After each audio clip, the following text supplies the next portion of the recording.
This video is about installing the GeneralAire filter gauge, and I want you to make sure that you watch my how to make the GeneralAire filter gauge actually work when you take it out of the box, because for 25 bucks they're not that good out of the box. Quality control is a little rough. But let's get this thing installed, and if you're interested in getting one of these, you should watch that other video. Link in the description below. That's a lot of separate words. It's not all one word. Well, TSR Garage is not in the garage today. I'm at a garage adjacent location putting in an air filter gauge, and it's got this little flap in it that comes up as your air filter gets more clogged up. So it tells you when to change your air filter rather than changing it by time, because, well, that's not really a good gauge of filter efficiency. So I'm going to install this thing. In case you're wondering what this over-engineered cardboard box is all about, you'll see that later in the video. Right now it's just going to catch the dust from drilling this little tiny hole right here for this filter to hook to a hose. It's going to go up to the top and go into the back of the filter box behind the filter. Up there. The vinyl hose that I'm going to connect to the back of this is 5/16 outside diameter. Got a drill bit that's 5/16 of an inch, and I took a hole punch and I just cut a little hole out of the paper so that this drill bit hopefully doesn't catch the paper and rip a big chunk of paper out. So I have to repaint the wall, because if you watched any of my videos working in the garage, the last thing I want to do is paint anything. And we're drilling with great care here because I don't want to bust through and catch the wires, because the wires for the thermostat are somewhere back here going up the wall. So I think the camera can see that. I got a little pile of dust right there. Let's flip the switch on for the vacuum.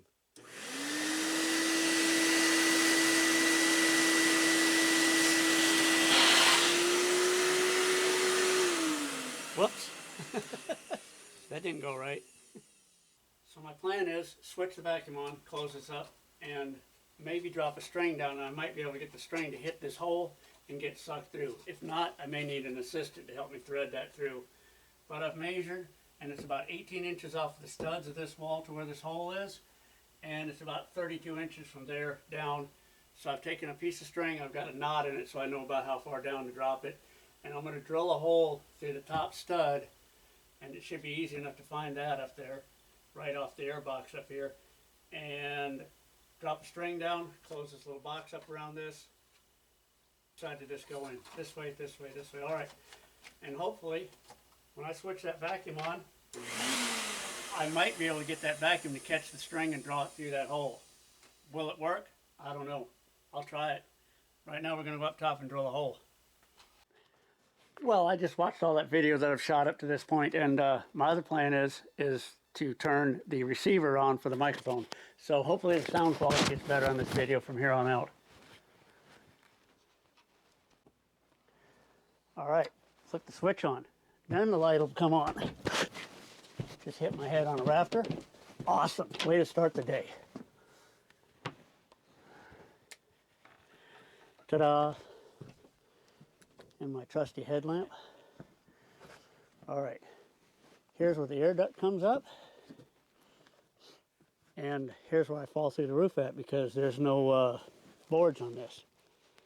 We're ready to dig through some insulation, and before you say that's not enough insulation, those are actually 2x6s that are set on top of the original 2x6s so that I get more insulation thickness, and I had someplace to lay my decking on so I could walk around up here. Anyway, down here somewhere, there it is. There's my 2x4 that I need to put a hole in.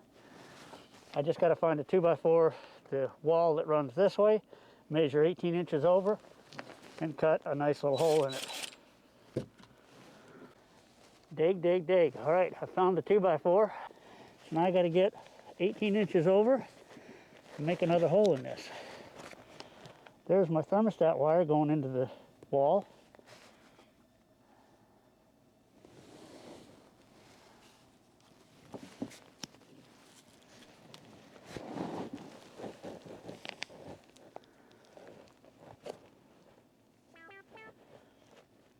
No, that's phone wire. That's an old phone wire. Here's my thermostat wire. I just touched it. Yep. All right, anyway, all I got to do is measure 18 inches from right there at that wall over and pop a hole in it. So what this is 2x6 on top of the 2x4, so you've got something to nail the sheetrock for the ceiling to. So it's double thick. And a little trick that I learned is taking a drill bit and drilling right at the edge of this so that the sawdust has a little way to get out of the cut. That way you don't have to keep pulling the hole saw out and unplugging it when you're drilling through something that thick or sawing through something that thick. Or you can remember that you actually own wood drill bits and just drill it with the right tool. All right, I've done a little change to the change because this 2x6 on top of the 2x4s, that's 3 layers thick, so got a ways to go through it. Yeah, and this is where we're going to skip ahead because I have a lot of fun right here. I was off by about 2 inches on this measurement. I ended up right on top of the stud instead of to the side away from the camera where I should have been, so I ended up having to drill another hole. Nothing but fun. I think I just caught on a nail or something. I don't know if the camera picks it up, but it looks like a snowstorm right in front of the light from my point of view. So I do kind of like the respirator. All right. Back on location to shoot some edits. I didn't shoot any video of dropping the string down through the hole from up above. What I did is measure the distance from this hole to the ceiling and added a couple inches, put a knot in it that I could easily feel on the string. Dropping it through from upstairs was fairly easy, except getting it through the hole. It would hang up on the edges of the hole in a 2x4. And what I did is this right here to get this to straighten out, because it has a little curve in the end, and that was no fun getting that through there. So once it was a little bit straighter, dropped that down through there. I cut the string off about 2 feet longer than what I needed it, so I could just take the string and just spin it between my fingers, and that helped keep loosening it up so it would slide down through the hole. Once I got it all the way down to the knot, I came back down here. It's a good idea to tie the string in the attic to something so that it doesn't disappear when you turn the vacuum cleaner on.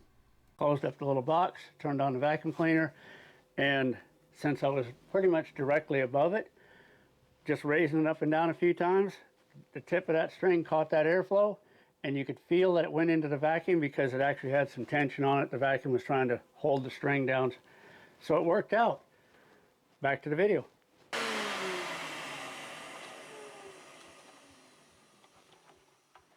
And there should be a string in here. Woohoo! Look at that. I thought for sure the odds of that working were 1,000,000 to 1, but it worked. All right. All right, I got my string tied to my other string, ready to pull it back up through, and yeah, I'm still wearing a dust mask. When you have a headlight on, you can see all that dust swirling right in front of your face, and it really makes you want to go put a respirator on. If I hadn't had the headlight on, I probably wouldn't have done it. I probably would have been like, it's okay. But anyway, so here's the end of the tube that I'm going to pull through. I put this tube, I stretched it out across the desk when I got it, so it's been stretched out across the desk for 3 or 4 days, so it's nice and straight, because it comes coiled up and it stays like this for a long time if you don't stretch it out across something. Anyway, somebody's going to want to know how I did this, so I'm going to try to get a close-up of it right here. And that's just some 20,000 safety wire threaded through there so that it comes around the outside, forms a point, so when it gets to this hole, the string will pull on that point and pull it through. And the twist is actually on the very inside of it. So it's threaded through, the loose ends are up through, and then it's twisted together. And I just tried to get these as even as I could. I'll drag that string up, tie the string to it, drag it back down, and we'll be good to go. I'm excited, but it's me again from the future, because the guy in the past didn't know the mic went out. Anyway, all I did is stretch the hose out nice and straight, pushed it down through the hole, and then went back downstairs and pulled on the string. One more trip down the ladder and back up again. Haven't fell down it yet. Yeah, and there's my car. I had to roll it out. I mean, like push it out because the battery was dead. It's been sitting 3 or 4 weeks. I don't know why the battery would die on it. I just realized something. I don't know how well that mic can hear me with the dust mask on, and I never did check it, so let's see what happens. Might have to voice over all this stuff. All right, so here comes the fun part. This would be way easier with somebody upstairs helping me.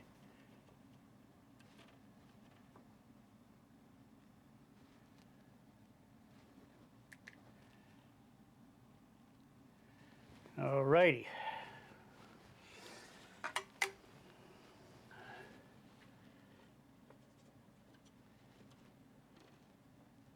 Oh, shoot.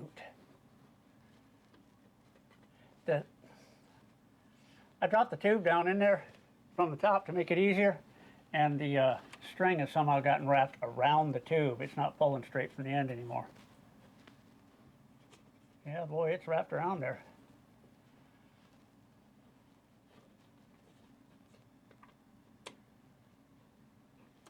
Big time wrapped around there.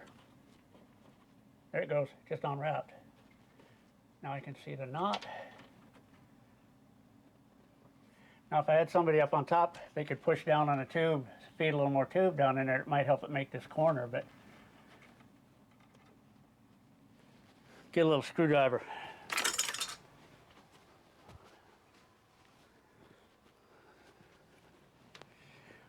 Well, it's a little Torx bit, but it might help me.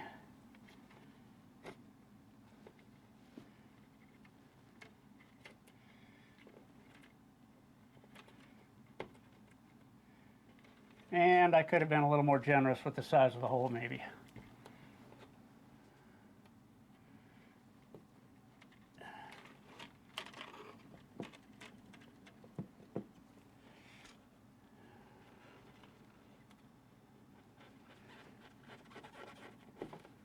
There it is. All right, that worked. Another, I didn't think that one was 1 in a million, but 1 in 20 shot that had worked the first time. All right, this hose. It doesn't really matter where you put this hose as long as it's in the box between the filter and the fan. And on mine, the filter's down there at the ceiling level, and then the fan is way over there on the hose. So I could put it right here if I wanted to, but this looks like a convenient spot to me, and I'll just make a hole right here. So what I'm going to do is probably cut a little X in that, and then fold it out of my way a little bit and drill it, and then I'll seal it. Well, everything I need except the right size drill bit. Off to the Harbor Freight drill bit box to find a drill bit that's 1 size smaller than 5/16 so the tubing will fit nice and tight. All right, 1 drill bit. 100 trips up and down the steps. So there's where I've cut my X out. I'll just fold this back out of the way so it doesn't wrap up around my drill bit, and then I will drill a hole right here. But I'm not going to video that because it's hard to do with one hand holding the camera, and I'm too lazy to bring a tripod up here. All right, hole drilled, and the hose is cut long enough so there's enough slack in it so it'll be in the way all the time whenever somebody tries to crawl around working on the AC. And I drilled a 1 bit size smaller than 5/16 hole, so this will be hard to get through here, but it should seal it up pretty good once I get it. Oh yeah, popped right in there. Now I'll shove a couple inches of it through to make sure it stays, and I'll seal that all up a little bit later. Right now I just want to get this thing hooked up, see if it works, and I'll seal those holes up. I'll either pack them full of regular fiberglass insulation or put some spray foam in them, I don't know which yet, and put the rest of my insulation back. All right, we're back at the scene of the crime on the lower level. So all I gotta do now is cut this hose off. I already checked to see if it'd go back into the hole far enough to be flush with the wall when I put this on it. I'm not gonna peel this double sticky off right away until we find out what's going on, but where are we at here? All right, hey, it didn't even hardly raise it. So that filter's been in there about 3 days is all right now. So this is your adjustment. Little arrow tells you to turn it that way to bring the needle up. And all you do is turn it that way and the needle starts coming up. And you set it.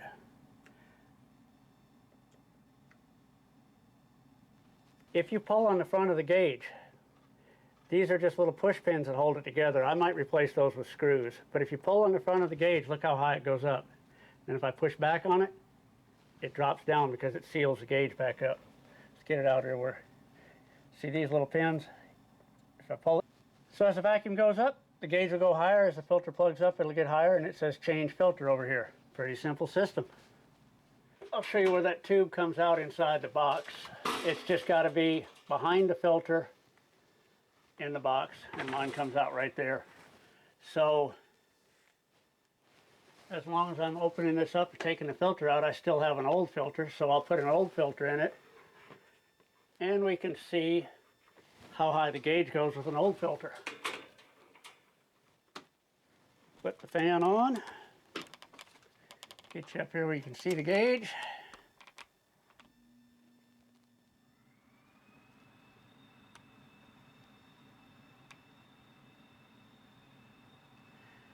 And you can even hear it whistling, it's pulling so hard on the filter.